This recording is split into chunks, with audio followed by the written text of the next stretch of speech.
viene siendo implementado desde hace poco más de un año por el Grupo de Análisis para el Desarrollo, GRADE, con apoyo técnico y financiero de la All Dark Foundation.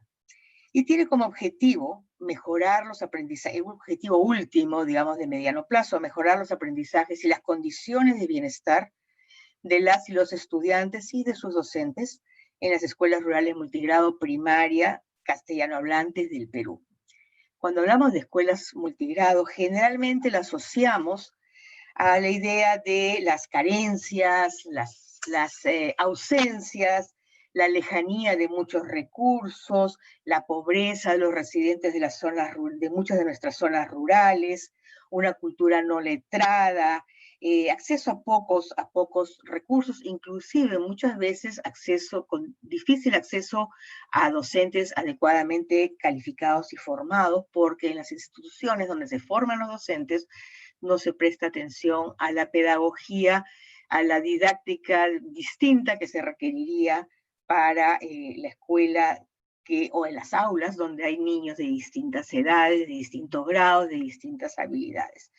Generalmente se le ha asociado a eso como a un recurso generalmente del Estado para poder brindar servicios donde hay poblaciones dispersas que tienen todas las características que mencioné antes.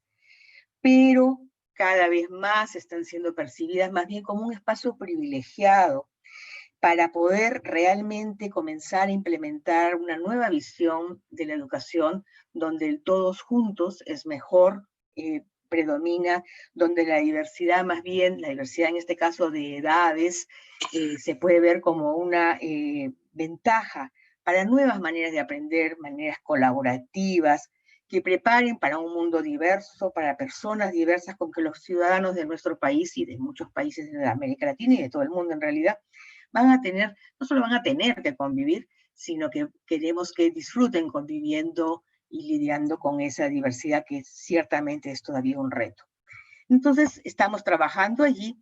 Entre esas dificultades, no mencioné y la menciono ahora, muchas veces es la dificultad para poder usar materiales educativos, textos, cuadernos, en fin, toda una serie de recursos que generalmente han sido diseñados para esa aula de un solo grado, pese a que la mayor parte de las escuelas de nuestros países han sido tradicionalmente estas multigrado, pero no son tan visibles para los ojos de quienes toman decisiones.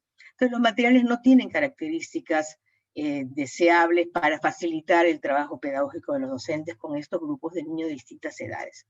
Felizmente también, así como se está comenzando a ver que es un espacio interesante, que tiene ciertas ventajas para ir cambiando nuestras maneras de enseñar y aprender, porque la diversidad va a estar en todas las aulas en realidad. Hay investigadores tanto en el Perú como en el extranjero que han comenzado a mirar este tema de los recursos y a desarrollarlos de maneras colaborativas con docentes que trabajan en esos espacios. Dos de ellas están hoy día con nosotros. Elsie Rockwell, del CINVESTAF de México, es una muy conocida investigadora del Departamento de Investigaciones Educativas del CINVESTAF. Es mexicana, ella dice que ella es mexicana por elección y convicción, y lo pone así en su currículum. Historiadora, es antropóloga por formación, tiene toda una vida dedicada a proyectos de investigación sobre educación primaria, secundaria, casi siempre rural, aunque últimamente ha comenzado también a mirar escuelas periféricas, no tan últimamente, me refiero en menor grado, a algunas escuelas urbanas periféricas, tanto en París como en México. Ha participado en proyectos de desarrollo en multigrado, como es este caso de lo que se ha venido a llamar el YOLTOCAT, que es lo cual ella va a hablar. Tiene una larguísima lista de muy provocadoras, muy provocativas publicaciones que se pueden encontrar fácilmente en la web. Y en el año pasado recibió un doctorado honoris causa de la Universidad Nacional de Córdoba, Argentina. La va a acompañar hoy día también Tatiana Mendoza Vonderborg, que es estudiante del doctorado en ciencias con especialidad en investigaciones educativas, también en el CINVESTAF, donde hizo su maestría. Ella estudió la licenciatura en la UNAM de México, y ahí también durante ese periodo hizo una estancia de un año en la Universidad de California en Santa Cruz, en Estados Unidos, y ha participado en muchos proyectos de desarrollo profesional.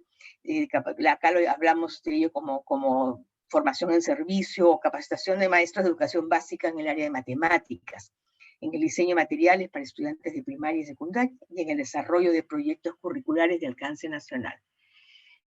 Hemos visto la lista de las personas que se han inscrito para participar en el seminario, que va a ser de mucho interés para ustedes el conocer de más cerca, además de que les hemos provisto el enlace a estos materiales, conocer de boca de sus propias autoras, de dos de sus autoras, porque tienen otras más, una diversidad de estrategias para usar materiales accesibles y adecuados para desarrollar toda la secuencia, digamos, de complejidad y de exigencia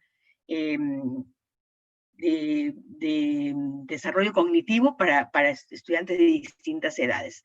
Con ustedes, por lo tanto, dejo ahora a Elsie para que comience describiéndonos la experiencia del Yoltoca.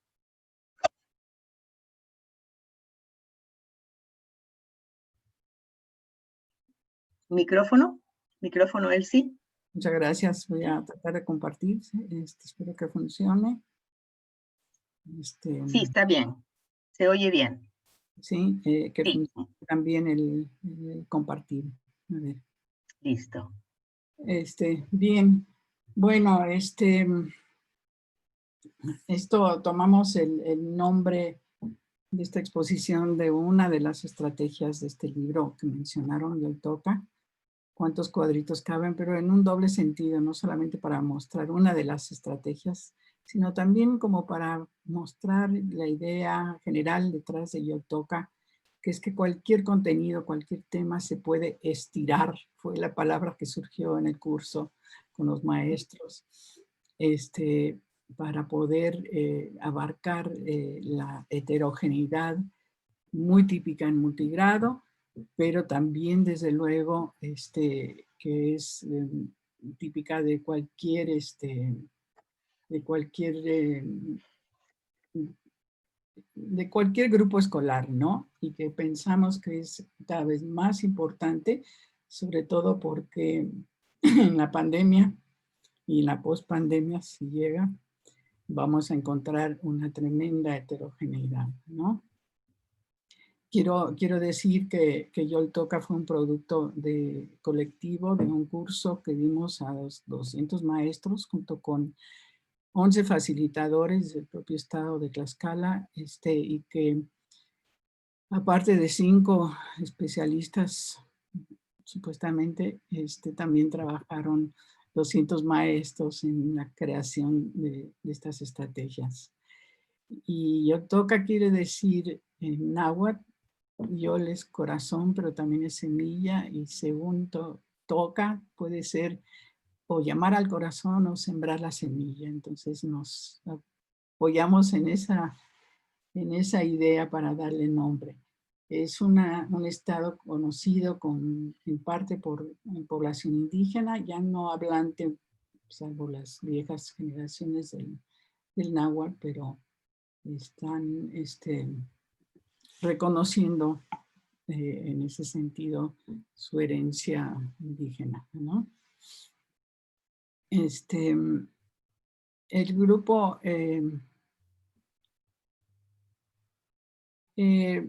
ay, perdón. Quiero aclarar, sin embargo, que aunque el manual, el libro y el proyecto mismo se refiere a multigrado, porque así fue el proyecto que se nos solicitó, cada vez más lo pensamos como una propuesta que realmente tiene que ver con todos los grupos escolares en cualquier medio rural, urbano, etc. Escuchamos obviamente a Limber Santos y recuperamos lo que él dice de la idea de un grupo muscular migrado es una fantasía. Y creo que todo maestro batalla muchísimo con esta tensión entre seguir un programa pautado con periodos muy establecidos para evaluar determinados contenidos y la heterogeneidad real de su grupo. Y hay maestros que me han dicho, o sigo a los alumnos o sigo el programa, con todas las restricciones que esto implica, ¿no? Al inicio del curso también establecimos ciertos criterios. No quisimos hacer una gran innovación, sino realmente basarnos en los saberes y las prácticas mejores también que ofrecían los profesores. Y hicimos grupos de profesores multigrado, que fue muy interesante porque había 20 grupos, 20 temas, y cada grupo tenía maestros de preescolar, de educación especial, de primarias bilingües y algunos de telesecundarias. Entonces, esta mezcla de profesores fue muy importante también porque lo que encontramos es que daban, o sea, se compartían, se proponían estrategias prácticas para enseñar el tema de todos los equipos, de todos los grupos. Y luego las sesiones eran quincenales, entonces llevaban estas propuestas los profesores a sus escuelas, a sus grupos, probaban, regresaban con lo que les había pasado, con lo que habían cambiado, con lo que había sucedido con esto. Y la idea era llegar a uno un poco en consenso, un poco también con una intervención nuestra en términos de recordar algunos de los criterios importantes que establecimos, ¿no? Pensamos siempre en un aprendizaje horizontal y colectivo como mejor que un aprendizaje solitario. Esto es muy común en los grupos multigrado porque a veces se trabaja, por ejemplo, con guiones y que cada niño avance a su propio ritmo, pero no se hace no se aprovecha esta solidaridad entre los niños que se da también en los grupos multigrado y en grupos heterogéneos, ¿no? Entonces pensamos que en tratar de fomentar lo más posible actividades por equipo para que todos avanzaran, para economizar el tiempo de enseñanza del docente también y el uso de los materiales. Fue muy importante esta cuestión de los materiales, insistimos mucho que fueran fáciles, económicos, etcétera, porque muchas veces les llegan materiales muy caros y exóticos a las escuelas y las he visto embodegadas sin que realmente se usen, ¿no? También el insumo de quienes saben más de didáctica, matemáticas y de lengua, dio la oportunidad de aprender, debe dar la oportunidad de aprender y no solo hacer actividades para evaluar. Pensábamos en actividades que se puedan repetir y variar con múltiples versiones, es decir, tratar de que no fuera simplemente una actividad para una lección, para una clase y luego ahí se acaba, sino que diera para muchísimas variaciones y también que asegurara el dominio por todos los chicos de los saberes implícitos, ¿no? Los retos de la pospandemia, como ya mencioné, es que habrá grupos aún más heterogéneos con alumnos de muy diferentes experiencias, aprendizajes, emociones, saberes. Aquí en México, como supongo que en Perú, calculan que por lo menos una tercera parte de los niños, si no es que más, no está conectado ni siquiera con el celular.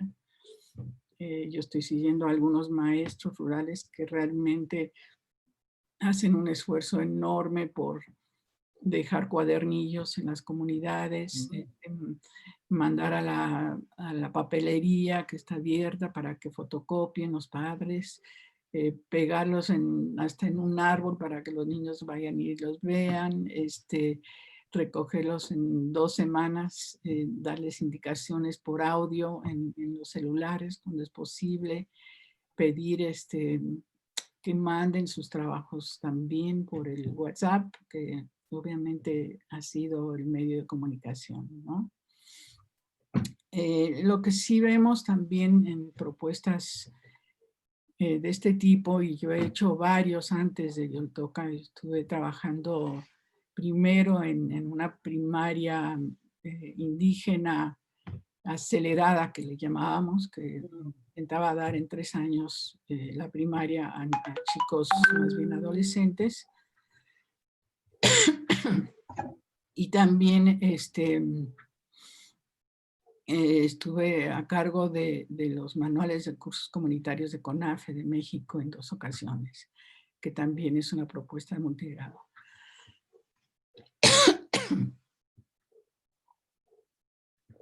Y en estos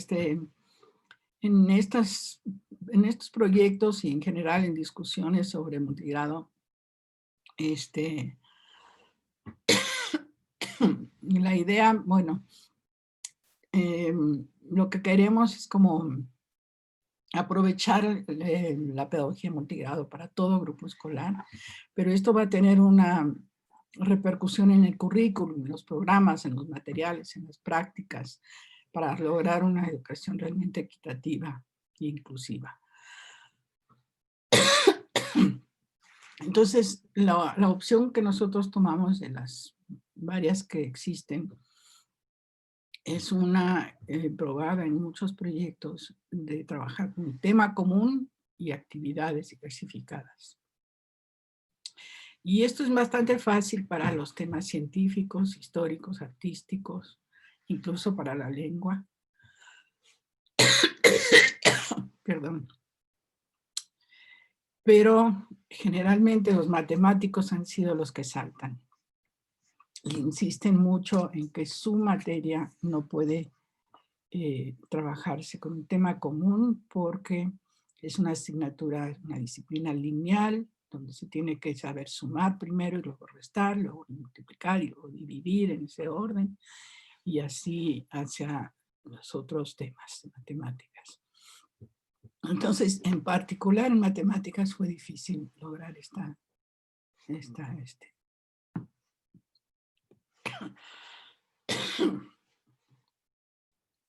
cuestión, esta propuesta del tema común con actividades diversificadas. Perdón. He estado en la computadora en sesiones desde las 7 de la mañana y creo que ya me cansó la voz. Pero lo que queremos proponerles ahora con el ejemplo que va a exponer Tatiana es justamente cómo logramos estirar en el caso de un tema. Y algo que fue muy interesante y que es fundamental en el diseño de Yoltoca es que originalmente habíamos propuesto a los profesores hacer una actividad por ciclo, es decir, uno preescolar, uno primero segundo, uno tercero cuarto, uno quinto y sexto, pensando también en las multigrado, bidocentes, tridocentes, etc. Pero cuando vimos que el grupo era multigrado, los maestros de primaria aprovecharon las experiencias de preescolar como inicio para proponer incluso a sus propios grupos la estrategia. Incluso hay maestros de quinto, sexto que aprovecharon las propuestas de preescolar. Al inicio los de educación especial estaban especialmente preocupados porque dicen, no, sus niños sordos, niños con dificultades, discapacidades, no iban a poder entrar a ninguno, y fue impresionante el cambio durante la duración del curso y las aportaciones que hicieron. Por ejemplo, en la estrategia sobre cuentos, ellos fueron los que propusieron el uso de títeres, y varias otras de ese tipo, y terminaron convenciéndose de que sí era posible también usar esta estrategia en el caso de grupos de educación especial. Entonces le voy a pasar la voz a Tatiana,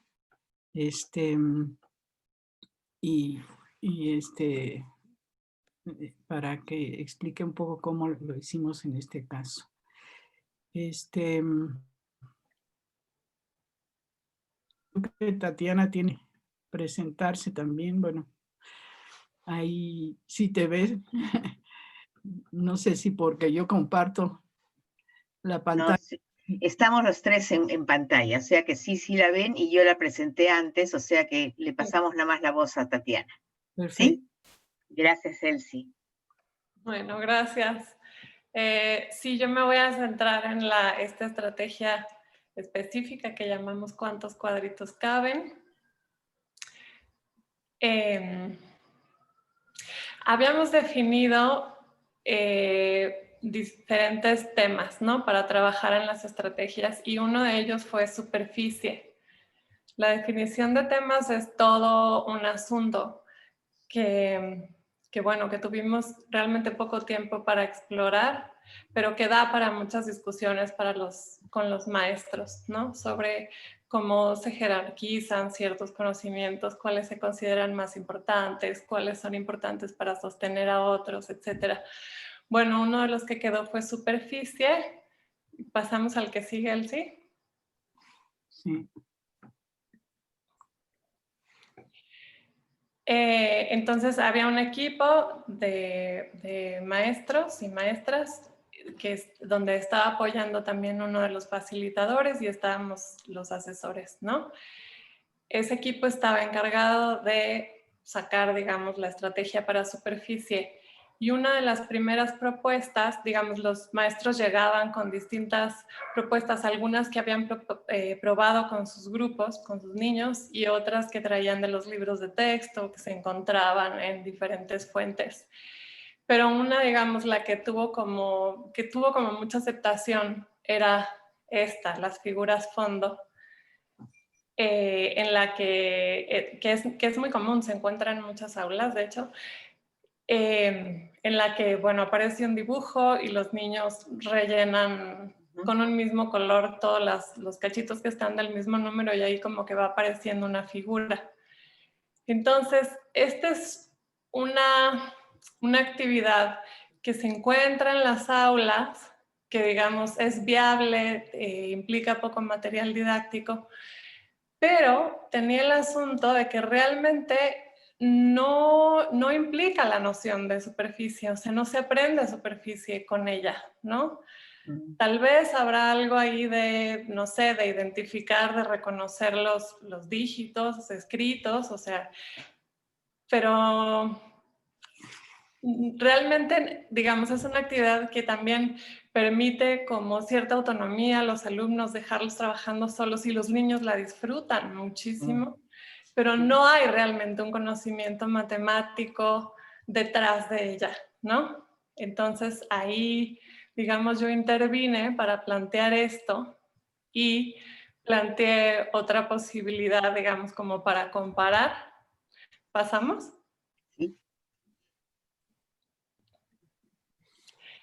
Que era el que tenía que ver con el geoplano, ¿no? El geoplano es como un tablero, como el que se muestra aquí, que generalmente es de plástico con unos pines, y ahí con ligas se pueden trazar figuras y si se pide a los alumnos, por ejemplo, se dan diferentes romboides, ¿no? Y se pide a los alumnos encontrar dos que tengan la misma superficie. No sé, este es un problema ya complicado que supone otros problemas antes, pero yo quería dar un ejemplo. Ellos al jugar con las ligas pueden, por ejemplo, no sé, cortar un trozo y transformar este romboide a un rectángulo, ¿no? Entonces, ahí está detrás fuertemente la idea de superficie. Pero a los maestros, digamos, les entusiasmó la primera vez, pero la siguiente sesión me la mandaron para atrás, digamos, porque los geoplanos no hay geoplanos generalmente en las escuelas. Es difícil encontrarlos en las tiendas. Cuando se encuentran son caros y cuando se encuentran y se pueden comprar, generalmente son de mala calidad. Los pines son muy gruesos, tienen muy poca altura, entonces las ligas se saltan. Como son gruesos, las figuras se deforman y se construye ya quién sabe qué, no se ve tan claramente el romboide, las ligas se rompen. Entonces, realmente era una actividad poco viable, o sea, digamos que tenía lo opuesto de las figuras fondo, ¿no? Estaba la superficie ahí muy implicada, pero no era factible realmente para las aulas, ¿no?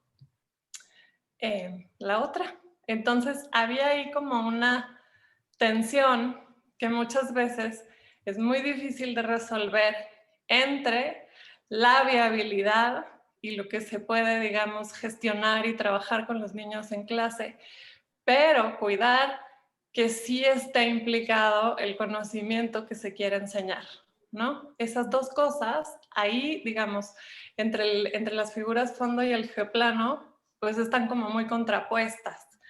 Y entonces parecía como, bueno, ¿y ahora qué vamos a hacer? ¿Cómo encontramos una que tenga las dos cosas? ¿No? La que sigue. Entonces, ahí Elsie dijo, yo he visto en muchas aulas, trabajo con conteo de cuadros en hojas de figuras que están marcadas en hojas cuadriculadas, ¿no? Como esta, una actividad tan simple como cuántos cuadritos tiene este rectángulo, la que se ve a la izquierda, donde están marcados los puntitos, ¿no? El conteo que hacen los niños. Y ahí, digamos, pues eso, está la superficie, está a través de, digamos, se materializa la superficie a través del conteo de unidades y solamente se necesita una hoja cuadriculada y pues poder trazar las figuras ahí, ¿no? Y realmente la consigna no es muy difícil de gestionar y de manejar, entonces es una actividad, digamos, que provino, en este caso, sí, de la asesora, pero que viene de haberla visto en numerosas aulas, ¿no? Y haberla visto funcionando.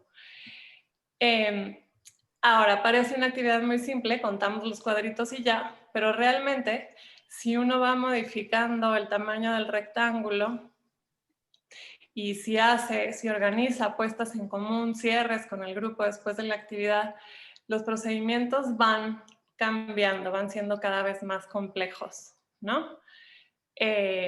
Perdón, con los maestros hicimos esta actividad más complicada que el conteo de cuadros, que era encontrar, por ejemplo, todos los cuadritos que tengan, todos los rectángulos que tengan 24 cuadritos, donde está en juego la idea de múltiplo y de divisor también, ¿no? Y los maestros se implicaron mucho en ese problema. Entonces, la que sigue. Lo que voy a explicar ahorita es cómo con esa consigna de cuántos cuadritos hay en este rectángulo pueden ir cambiando los procedimientos. Está primero el conteo 1 a 1, arriba a la izquierda, donde se ve el conteo así cuadro por cuadro. Pero después, si aumenta el tamaño del rectángulo, los niños se van cansando y digamos, porque los maestros, como explicó Elsie, probaban las actividades y llegaban a la siguiente sesión, ¿no? A contar qué había pasado. Entonces, algunos de los niños, como se ve arriba a la derecha, empezaban a hacer sumas repetidas. Ya no me voy a tardar hasta mañana contando de uno en uno, mejor conto de 16 en 16, ¿no? Entonces hacen una suma repetida. Y después lo que hacen abajo a la izquierda es que no solamente van línea por línea, sino que agrupan líneas. Incluso abajo hacen grupos de 10. Entonces son 24 por 10, son 10 por 10, 100, y luego otros 100, y luego el último rectangulito de 4 por 10. Ay, aquí algo se salió, pero... Se salió la... Sí, ¿verdad? Sí, retrocedes, él sí, porque se ha puesto en blanco la... Ay, perdón. Ahí estamos, ya. Listo. Y, digamos, el último procedimiento que no vimos en esta experiencia, pero que yo he visto en otras y que puede darse con ayuda del maestro también, es ya esta última que está abajo a la derecha, que casi es la multiplicación, ¿no? El 20 se desagrupa en 24 y el 10 en 10 y 12. Y si uno al mismo tiempo está trabajando con las multiplicaciones por múltiplos de 10, pues ya sabe que 20 por 10 agregamos un 0 y así, ¿no? Entonces, digamos, es una actividad simple, conteo de cuadros en rectángulos, pero donde los procedimientos pueden ir variando desde el conteo 1 a 1 hasta algo muy cercano a la multiplicación, que no es nada menor. O sea, el paso del conteo a la multiplicación para calcular el área del rectángulo es un gran asunto, porque el área del rectángulo ya en la última es, digamos, es un área que se obtiene multiplicando dos segmentos, el largo y el ancho. Es, digamos, es como si dijéramos que el peso se obtiene multiplicando dos medidas de capacidad, algo que no tiene sentido en otras magnitudes, solamente en estas, las geométricas. Entonces es un paso grande el que se da ahí, ¿no? ¿Seguimos?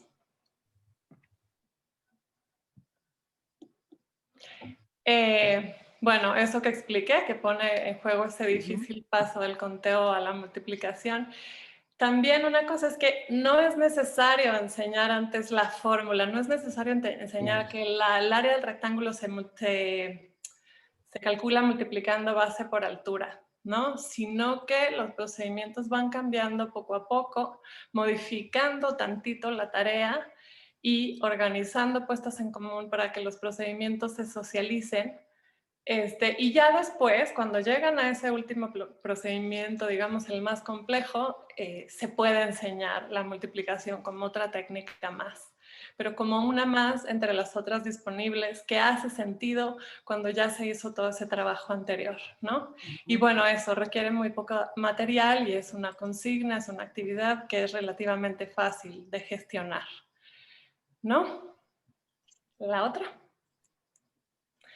Entonces, una característica importante es esa que acabo de decir, que es, no es que se tenga que enseñar primero la técnica de multiplicar base por altura para que la puedan aplicar en los rectángulos, sino al revés.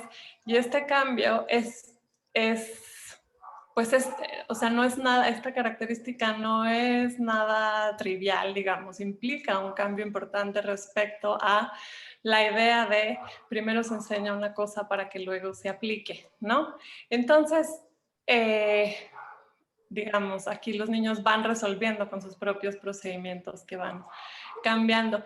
Pero, digamos, de todas maneras, siempre se manifiesta la tensión entre primero enseño y luego apliquen o lo hacemos al revés. Entonces, en una de las pruebas que hicieron los maestros, sí pasó, ¿no? Que primero les habían enseñado la multiplicación, entonces la niña ya sabía que se usaba la multiplicación y lo que hacía era muy chistosa porque ella contaba en el rectángulo de 4 por 3, contaba que eran 12 y luego buscaba dos números que multiplicados dieran 12, pero no eran el largo y el ancho, ¿no? Ella sabía que había por ahí una multiplicación implicada. Entonces, bueno, son tensiones que siguen estando presentes con toda la estrategia ya construida y que seguramente seguirán estando.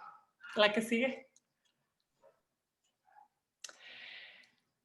Ahora la pregunta era, digamos, ya teníamos ese problema que sabíamos que iba a ser más o menos la versión C, ¿no? O podía ser la B o no sé, pero más o menos intuíamos que iba a andar por ahí en medio. Pero necesitábamos estirar ese problema, hacerlo más complejo y poderlo hacer más sencillo también, ¿no? Y si uno piensa con la lógica de los programas de estudio, pues estaba difícil estirarlo, porque ese problema tiene que ver con el área del rectángulo que se estudia aquí en México en cuarto grado. Aquí tenemos un programa segmentado por grados, ¿no? Son 6 grados para la primaria. Entonces, el área del rectángulo está en cuarto grado. En tercero, no, ahora hay superficie, pero en ese tiempo no había. O sea, no había nada sobre la superficie antes de cuarto y entonces, ¿cómo nos íbamos a regresar si el problema tiene todo que ver con la superficie.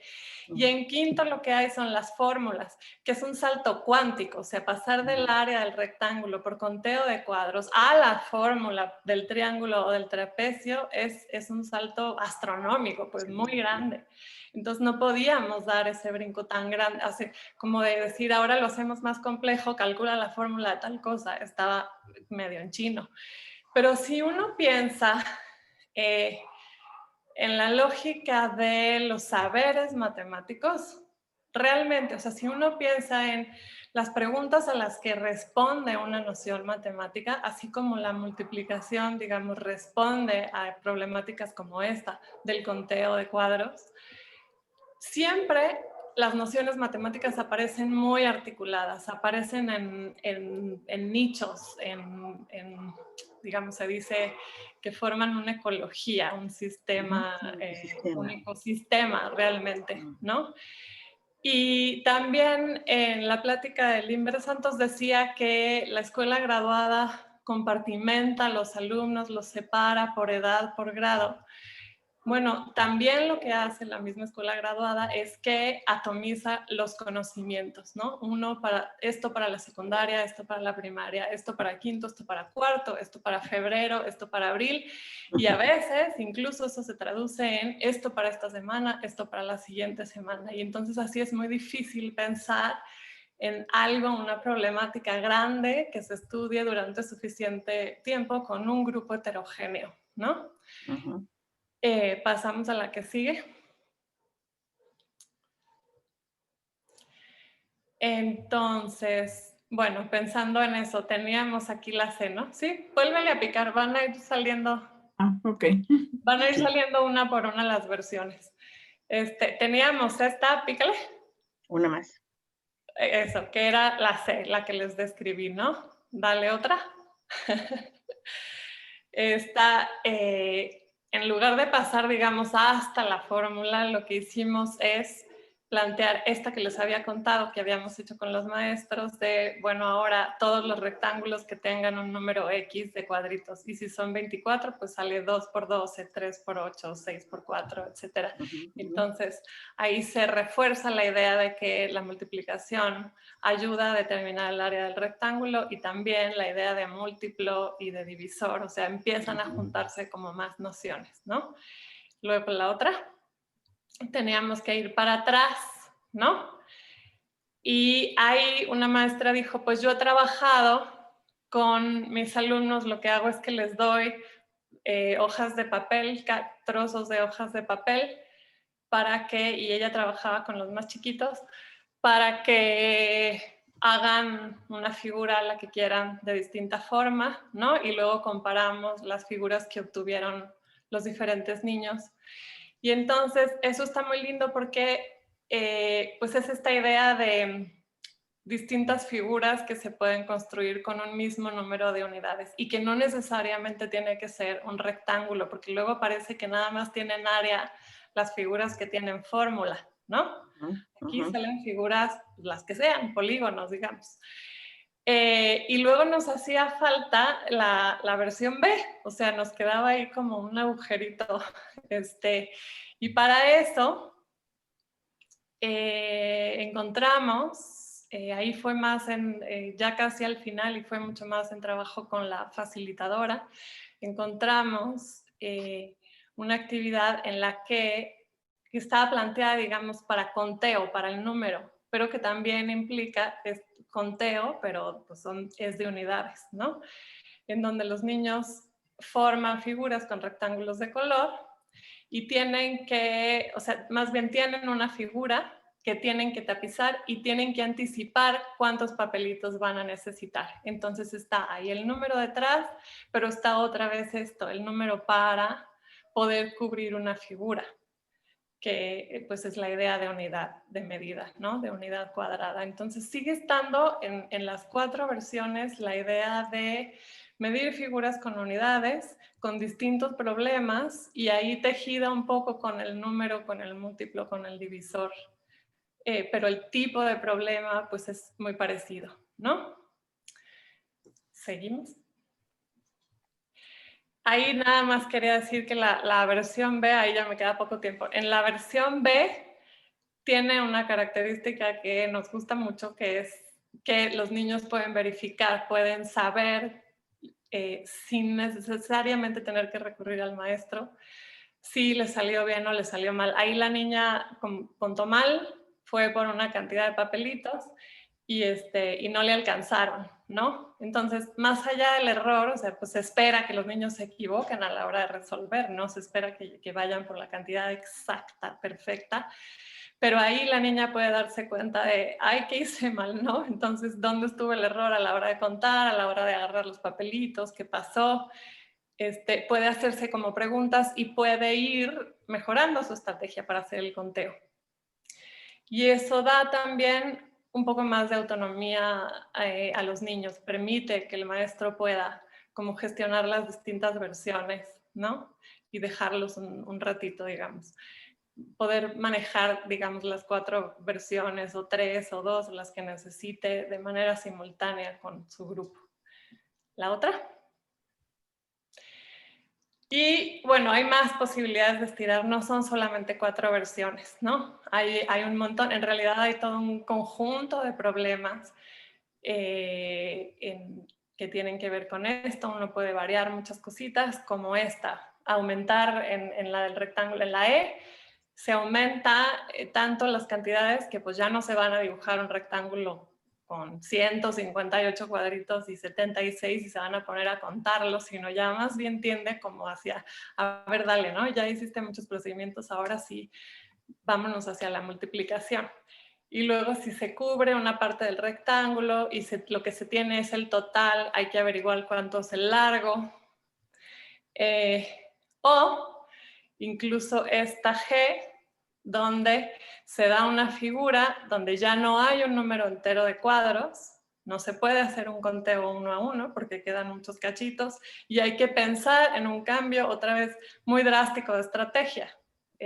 Una es cortar el rombo en 4 y unir los pedacitos para formar un rectángulo que es de la mitad del que se ve en la pantalla. Y ese tipo de estrategias tienden hacia las fórmulas, pero tienden hacia, ¿no? No es que la fórmula vaya a salir directo de ese problema ya en este segundo. Entonces, lo que quiero decir es, hay muchísimo más que se le puede sacar a este como ámbito de problemas, ¿no?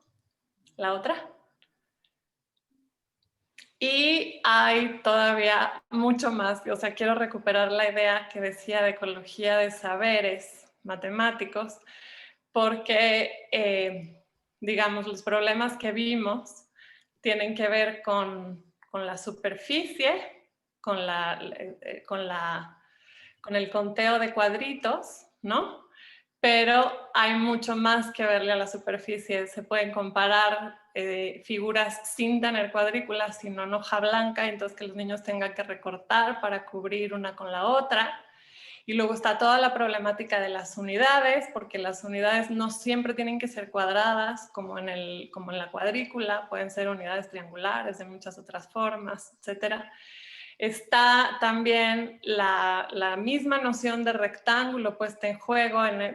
Cuando estoy hablando sigo pensando en los cuadritos, ¿no? En la actividad del rectángulo, pero ahí está implicada la noción de rectángulo y entonces hay mucho que aprender sobre las figuras geométricas, todo el universo de las figuras. Está la idea de multiplicación implicada.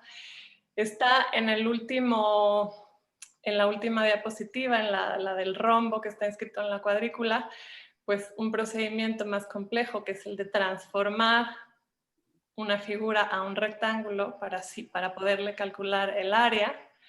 Y finalmente están las fórmulas que ya tienden más bien hacia el álgebra, ¿no? Las fórmulas, porque sí hablábamos de llegar a la idea de base por altura. Entonces, todo ese universo de nociones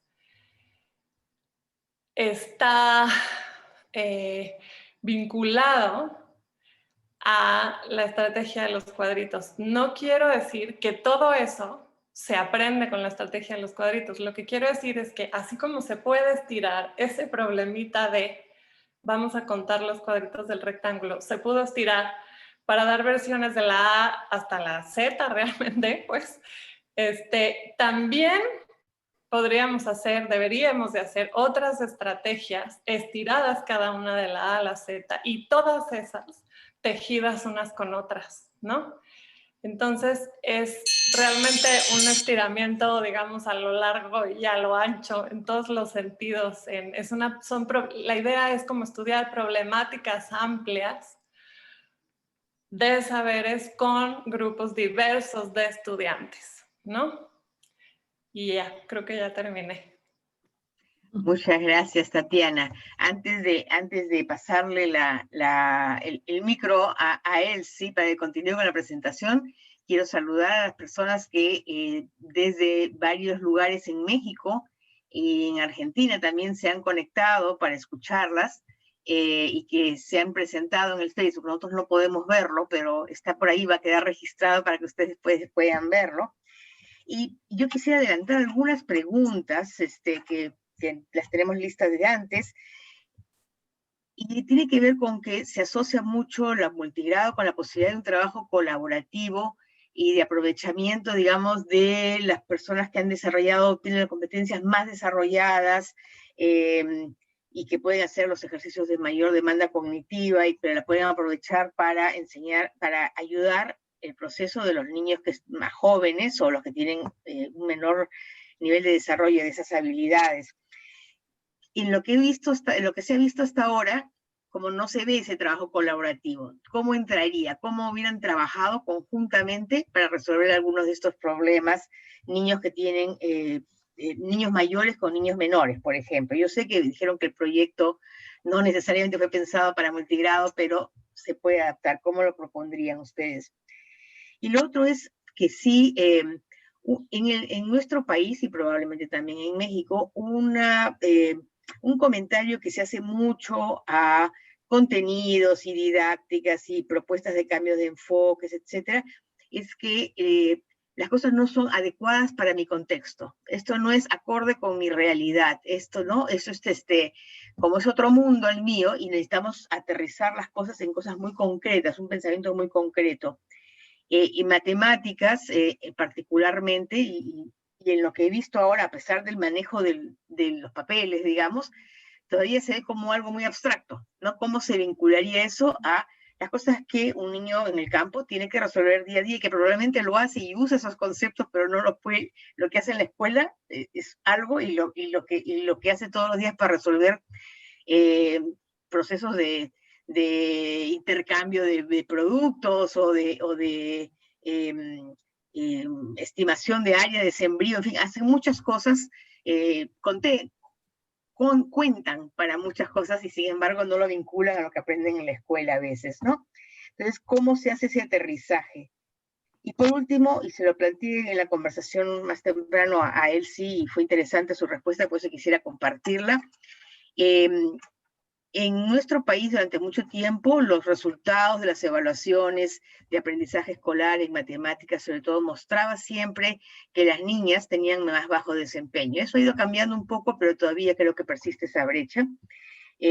Quizás en distintos momentos de la trayectoria escolar se agranda más que se reduce, y entiendo que no necesariamente ustedes pudieron observar eso en el trabajo que hicieron en las escuelas, pero sería interesante saber si es que ustedes piensan que las niñas y niños tienen maneras diferentes de aprender y por lo tanto merecerían ser enseñadas de una manera diferente quizás, o que los docentes tienen diferentes expectativas para niñas y niños y por lo tanto exigen o no exigen, apoyan o no apoyan en función de esos prejuicios o sus experiencias previas o sus propias, digamos, ¿no?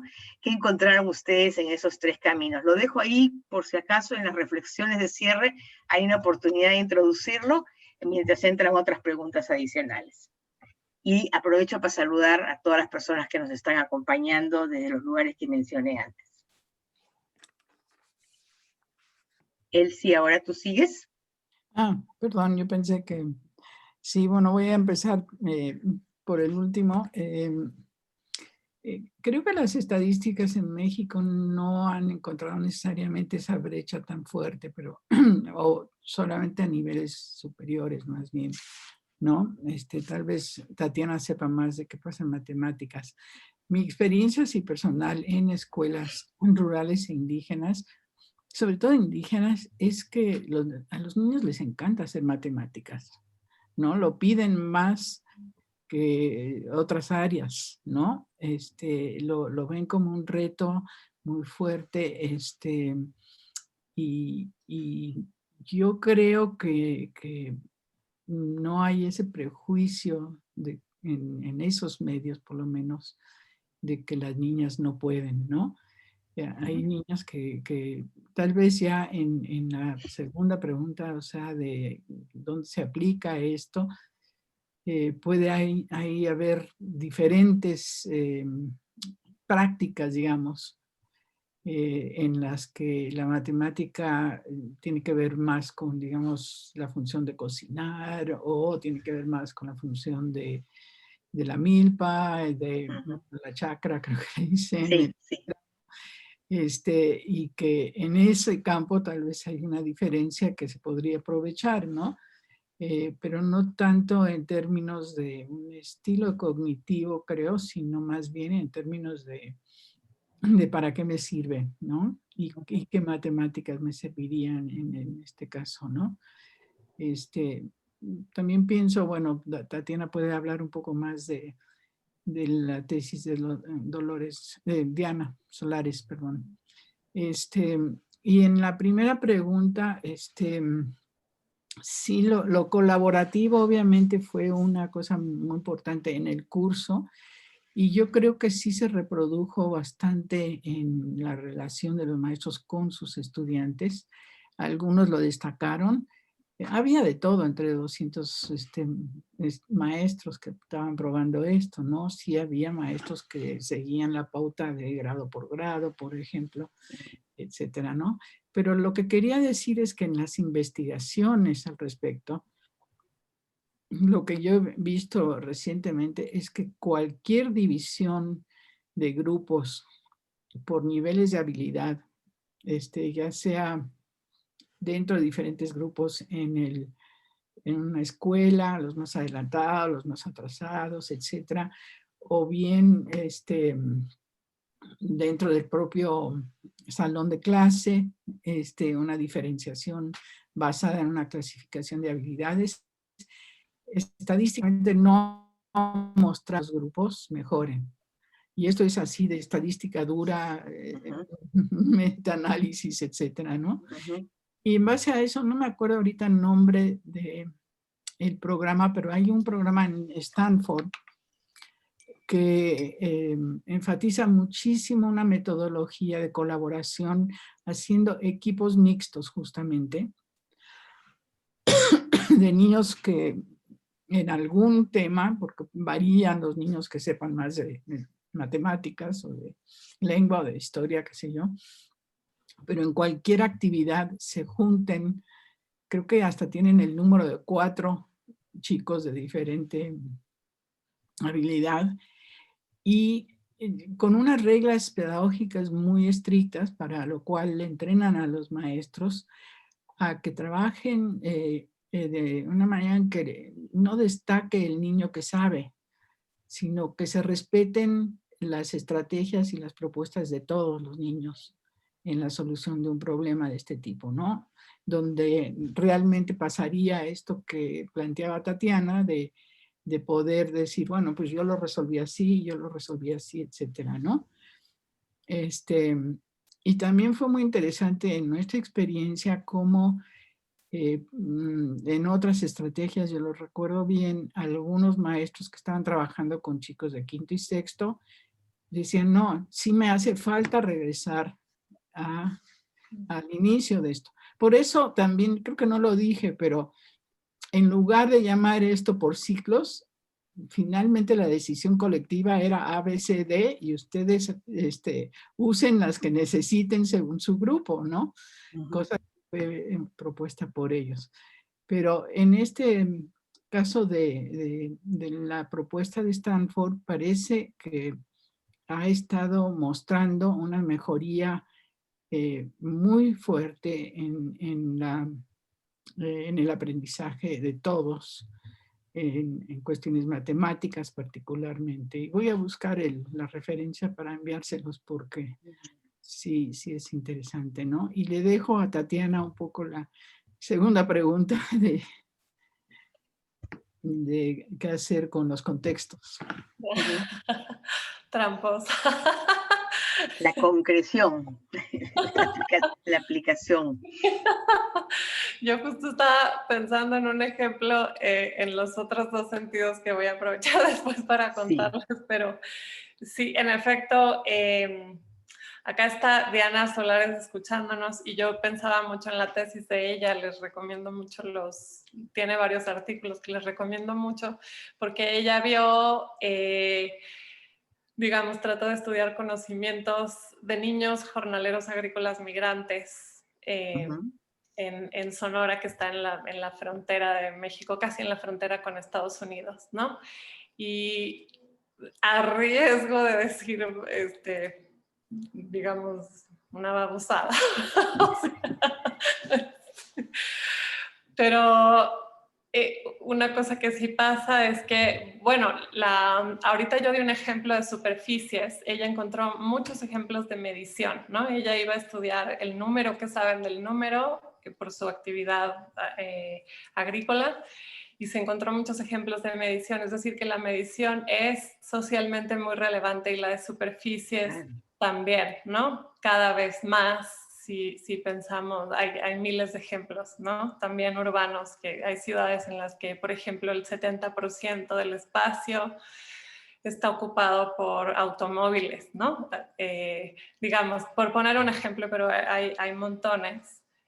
Y sí pasa, aunque es cierto que no hay una división tajante entre las matemáticas, cómo se reconstruyen y cómo se estudian en la escuela, y el contacto que se tiene con ellas afuera. Es cierto que no es que haya digamos, un muro entre una y otra, una división así, pero sí también se pueden identificar lógicas distintas, ¿no?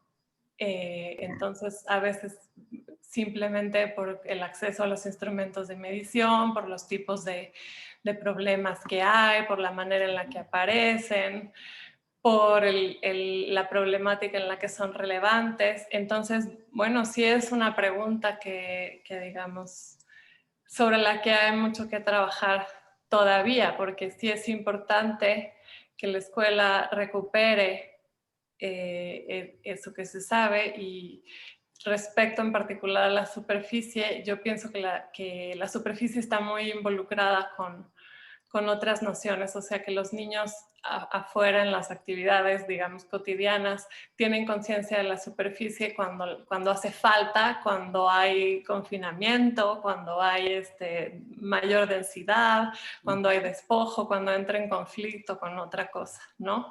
Que uno no llega a decirle, a ver, qué tanta superficie tiene esta cosa, ¿no?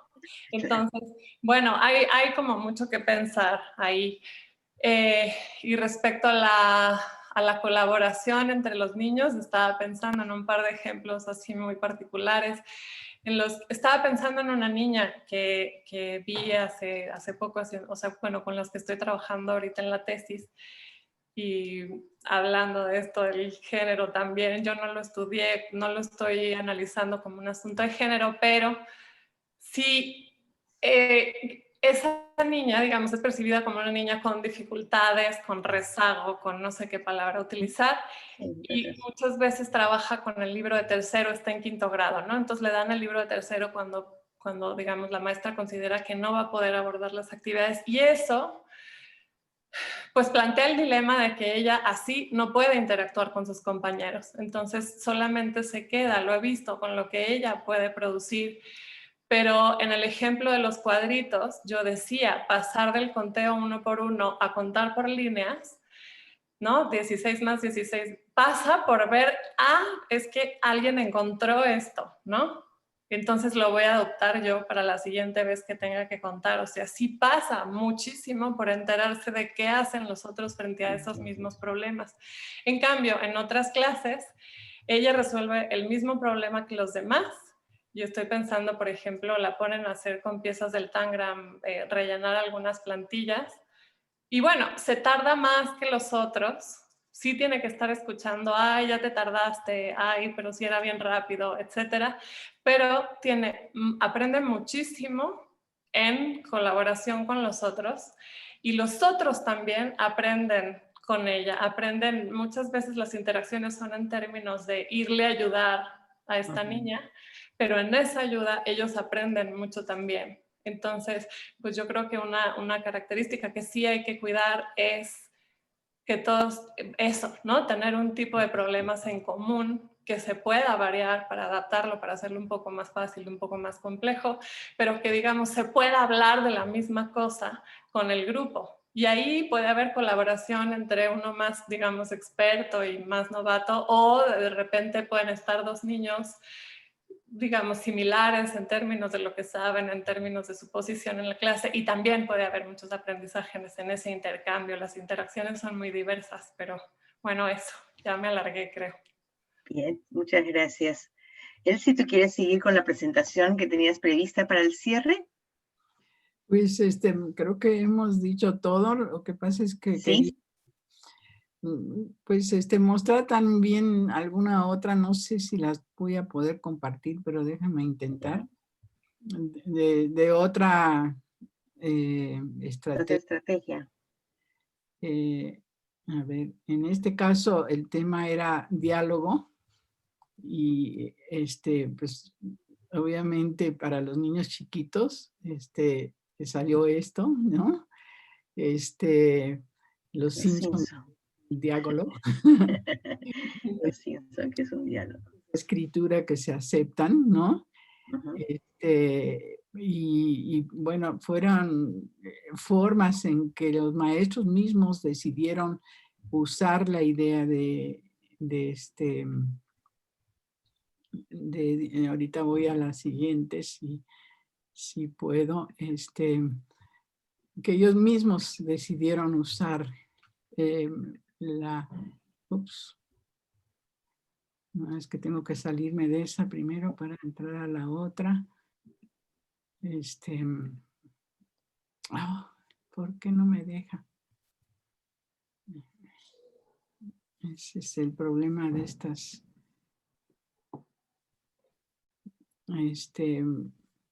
Estas son fotos que tomé simplemente. La siguiente fue esta versión,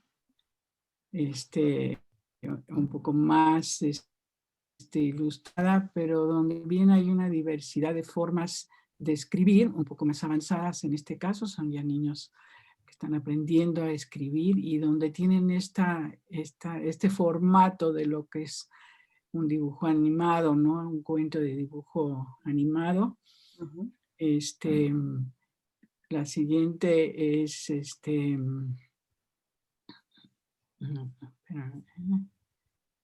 tengo que ver si la puedo poner. En la siguiente, no me deja si no cierro esa. Ya. No te preocupes. Levantaba el tema del aprendizaje colaborativo pensando en mi propia ya vieja experiencia.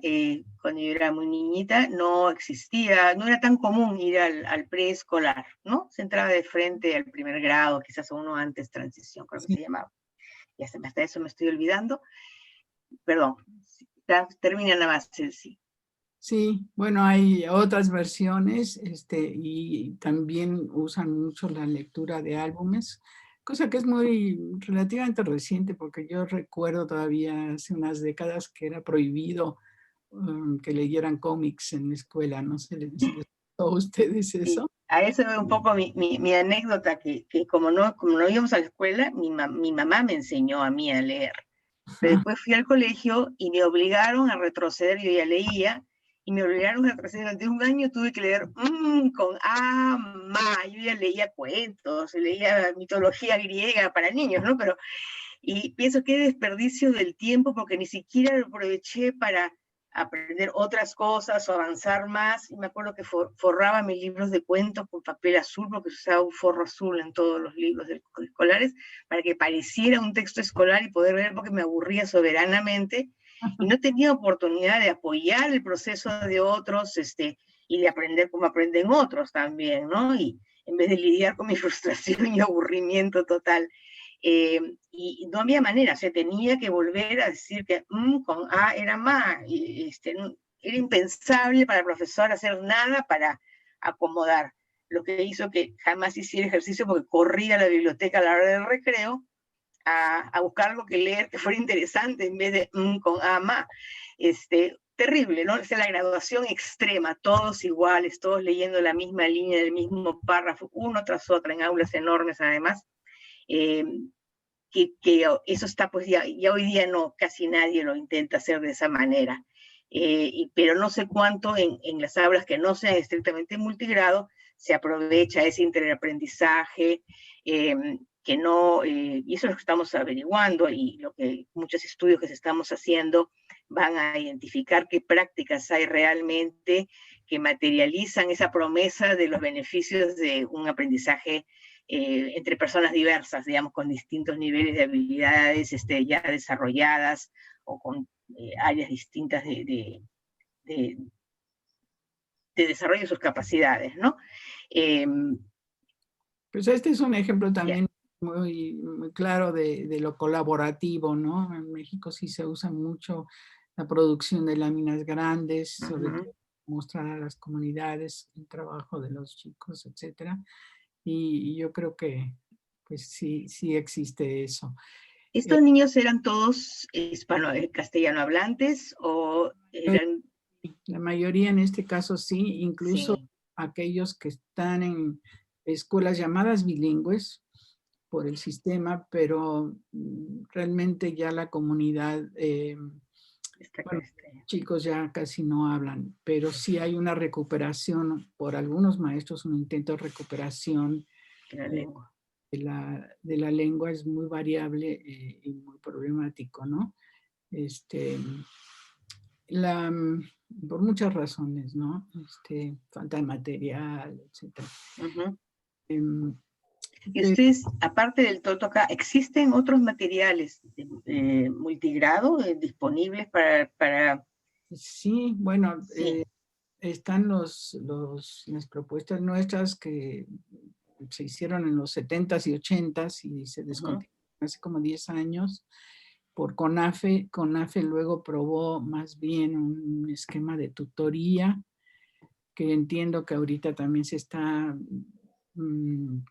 transformando en otra cosa, no sé exactamente en qué. Para las escuelas normales hubo todo un intento en el 2005 muy complicado y eso nos ha hecho mirar currículum sobre todo porque en ese programa intentaron un equipo de maestros con experiencia en multigrado hacer toda una malla, digamos, de tratar de ver temas comunes por todos los grados y lo que pasaba es que había huecos, ¿no? Entonces no era fácil, o sea, siempre la tendencia de la política es, bueno, hacemos el currículum realmente para la élite, ¿no? Y luego le adaptamos a los otros, ¿no? Y una de las cosas que yo he estado tratando de plantear y pelear es, primero vamos a hacerlo para los que tienen más dificultad y transferir eso a lo nacional, porque de ahí se puede ir por donde quieren los maestros, ¿no? Que tienen más recursos, que tienen más ventajas, etcétera. Pero si no se empieza con algo que funcione, pues es un mecanismo de exclusión en currículum.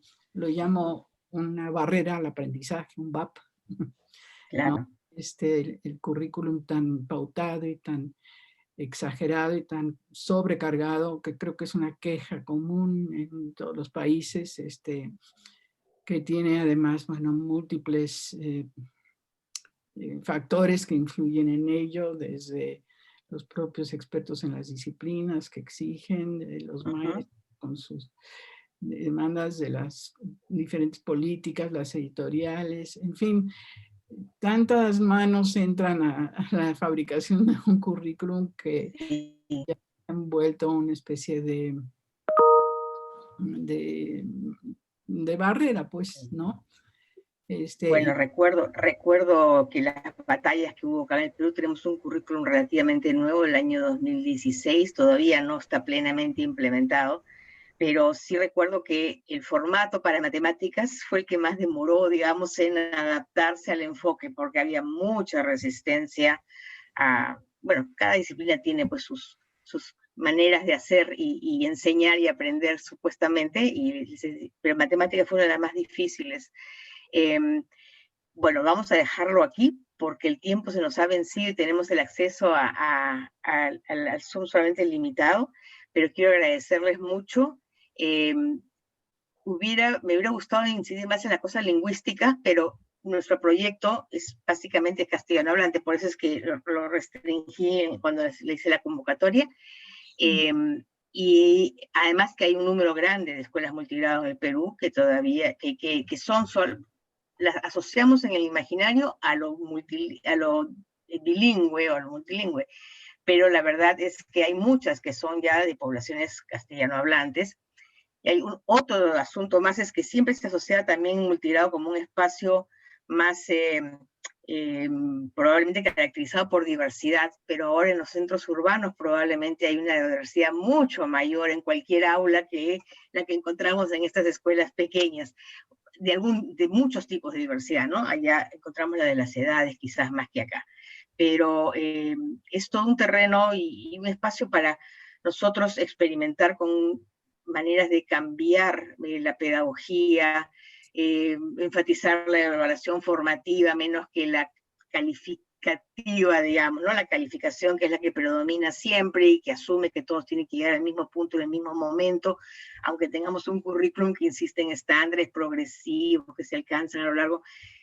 Hay una demanda, dime qué es lo que tengo que enseñar y qué es lo que tienen que aprender este año. El año de la pandemia pues ha puesto todo eso en cuestión, y está habiendo todavía un debate de si se va a considerar, si se va a promover al siguiente grado o no a estos niños que han tenido tan diferentes oportunidades de aprender, pero se usa mucho el criterio de justicia, porque se está asumiendo que lo que corresponde es una evaluación calificatoria, digamos, de que califica, que evalúa, mide y si alcanzó o no alcanzó, cuando en realidad lo que queremos es ver cómo se ha avanzado en relación al punto de partida, ¿no? Y habría que identificarlo y acompañarlo y ver cómo se progresa a partir de ahí. Bueno, seguiremos, el material está puesto en la convocatoria al conversatorio, agradecemos mucho a los que nos han acompañado. Va a quedar colgado también en el centro de recursos del proyecto CREER, y invitamos a todos los que han asistido a visitarlo, es www.grade.org.pe/CREER recursos. Allí pueden encontrar este material, entre otros, y nos encantaría que nos ayuden a engrosar esa colección, sobre todo pensando en la parte pedagógica de cómo llegamos mejor a los alumnos que están y a los profesores que están afrontando los retos particulares de la enseñanza multigrado. Muchas gracias, Tatiana, muchas gracias, Elsie, y seguiremos nuestras conversaciones. Gracias. Hasta luego a todos. Gracias. Solamente decir que Yoltoca se hizo en un estado, Tlaxcala. Sí. No lo proponemos como una solución universal. Sí proponemos la manera en que trabajamos colectivamente con los maestros para desarrollar un material. Como que esa es una de las luchas y uno de los dilemas muy difíciles. Tenemos un artículo escrito sobre eso que nos han pedido también que tradujéramos, por lo menos parcialmente, para el boletín. Vamos a intentar hacerlo. Sí, antes de que se acabe el año, dijimos. Y va a ser puesto a disposición. Sí, el meollo del asunto es cómo desarrollar junto con los maestros un material de este tipo. Recuerdo que hace unos años hubo un proyecto para fortalecer la educación rural y conversé con la persona que el proyecto no prosperó, excepto por un componente que trabajaba con escuelas rurales multigrado, y hablé con la persona responsable y me decía, no hagan nada sin hacerlo con los maestros, no lo hagan independientemente de sus aportes, de su experiencia, para asegurar que sea luego utilizable, porque una cosa que se encuentra mucho es ese material muy bonito, costoso, y que no es usado porque escapa a sus prácticas habituales y a su cultura, ¿no? Muchísimas gracias. Y hasta pronto. Ahora nos escribimos. Gracias a todos por acompañarnos también y hasta luego.